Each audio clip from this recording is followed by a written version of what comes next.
Ja, det är första hemmamatchen avklarad där i VMP-grupp. Hur var känslan så efteråt?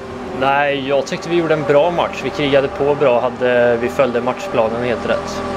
Så ur vårt perspektiv så förtjänade vi kanske en poäng.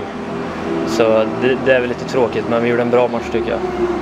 Du debuterade redan mot Gislaved på bortais. Hur var det att komma in i ett helt nytt lag sådär? Ja, jag hade inte spelat på en månad ungefär. Så att jag fick känna mig för lite, men det gick bra tycker jag. Och sen gjorde du poäng i debuten till och med. Hur skönt var det?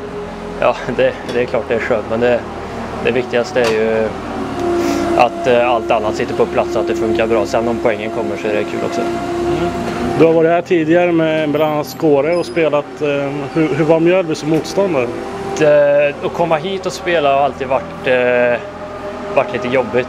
Det är skitigt omklädningsrum och det är kallt och det är jävligt. Så, och Mjölby brukar alltid köra på bra i offensiv zon, så att det brukar vara lite jobbigt att möta Mjölby.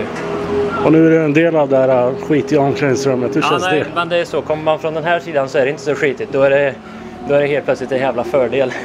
För här inne har vi det hur bra som helst och så att den här sidan är bra mycket bättre. Och nu är det Arboga som står på menyn. Hur laddar man för en sån match? Ja, Kvarna sätter upp en liten matchplan för det som vi får följa helt enkelt. Det börjar ju på träningarna då.